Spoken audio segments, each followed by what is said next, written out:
Pike at East Tennessee Pinball. Today I'm driving out to Pins and Pints. Got a couple of different issues to fix. I've got a pop bumper that's dead on firepower. I think I know what's wrong with that.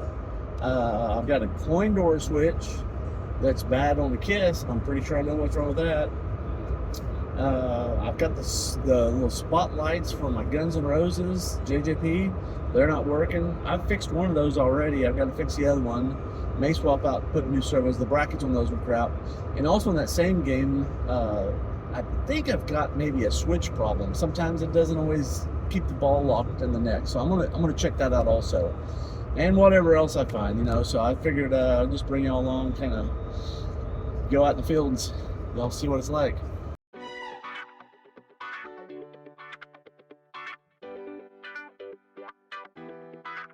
First up is my Kiss here. So I got this coin switch set up, and occasionally when this one comes down, it'll hang up. And it's not that it's not coming all the way back up. It's got plenty of room there, but it's I don't know, like 1 out of 100 times it'll hang up. So I'm just gonna move the coin. I got these two blocked off. I'm gonna move this from there and just swap these two around and use, and then put my coin mech over here. And I think that's the easiest thing. Either that or I could have moved the switches around, but this will be a little bit easier. We just took off those 4 bolts. They come in the back side. They screw in the front here. Fold that down. I just swapped all this nonsense and this nonsense. So now I've got this one open and a label. And just got to move the coin mech from right here to over here, and I think I'll be good. The other thing I need to do is I need to get some kind of sticker signage. People try to start the game with this button and not this button. You know, it's an issue. All right, that was all done. I'm gonna go into this firepower. I was working on this yesterday. This pop bumper is dead. The coil, it had locked on. The coil burned up. And I brought a coil and a tip 102. Opened up the back blocks. The tip 102 was fine, but the pre-transistor was bad. I didn't have one with me, so I brought one with me. I think I'm gonna just solder it in the board without pulling the board, just because pulling those boards is a pain, and they've only got so many pulls on them. I'll show you in a second. So this is the tip 102 for that pop bumper, and that's the pre-transistor right there, and it's measuring bad. So I can pull this to make it a little easier, but I hate pulling these. You only put them on and off so many times, and all the other connectors. So I'm just going to snip that off and leave the leads long, and I'm going to solder that right there in the board, put the new transistor on there, and the next time I pull the game, then I'll redo it then. I just cut that little pre-transistor off, got it laying here.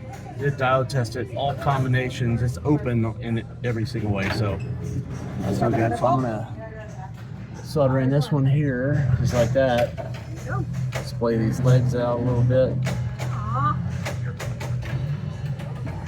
And I soldered in that pre-transistor. Didn't fix the problem, still was dead. And that tip 102, even though it's measuring good in circuit, it's super hot. So I'm going to pull the board. I'm going to swap out the tip 102. I'm going to solder that pre-transistors in there properly and see if that'll fix the problem. Okay, so we got the new transistor and pre-transistor put in there properly. So let's put it back in the game. See what apparently firepower is working. So I'm going to go look at Guns N' Roses. So I'm in the switch test, and all 6 of those work. That works. So I think all the switches there are working. So I don't know what the issue is there. Maybe it's nothing. I thought I saw something.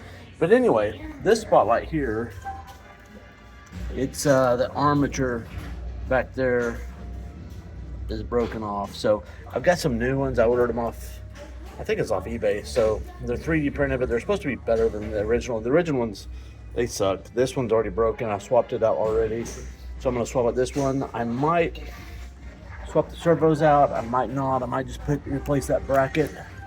I don't know. So once I dug into this, I remembered that I had a guy watching my games for me while I was on vacation, and he had taken this off. So this other one was laying in the bottom of the cabinet. It broke.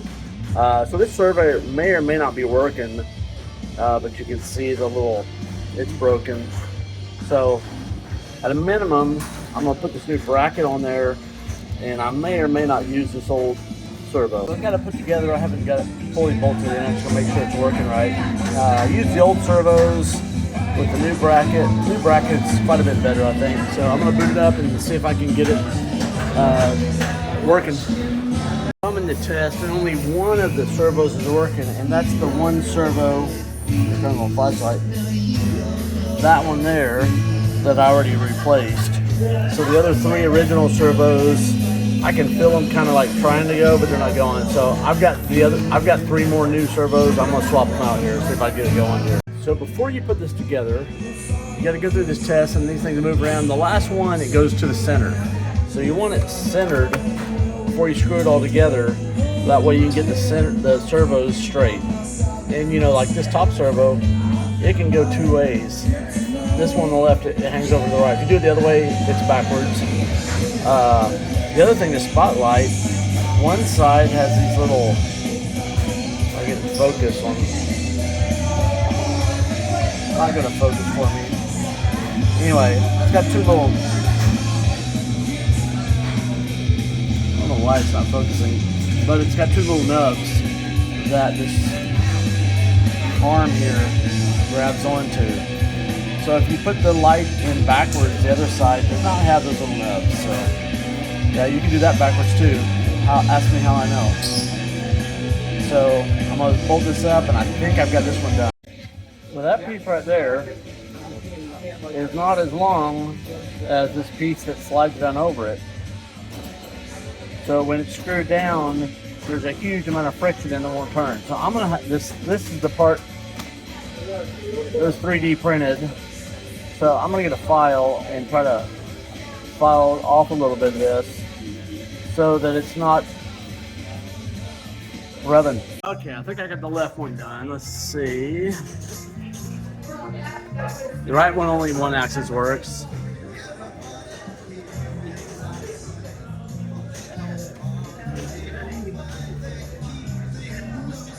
It's good. It's facing a little low, but actually I'm kind of okay with that because you don't really want that thing blasting you up in the face.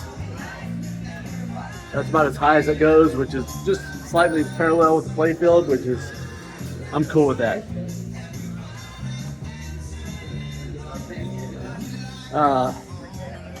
And this one axis is dead. And man, I'm about tired of messing with this. I spent like an hour with that. This is like an aftermarket kind of bullshit deal, even though it's factory. That's all I get to say about it, you know. That servo's not working, and these servos are just known for being crap. Like I said, I replaced that one, now I've got to replace those two, and this other one I need to replace, and it's dead. That's actually probably the easiest one. Well, you do have to dismount the whole light to get to the screw that holds the servo on, and the light is not glued together. It'll go pop apart, and then the lens and the bulb, and they all go flying. It's just like, yeah, doing this in a bar is really not the place to do it. Anyway, I think I'm done for the day. I'm gonna have a beer and call it. Hope y'all like the video. If you did, click like, subscribe, and I'll see you on the next one. Cheers.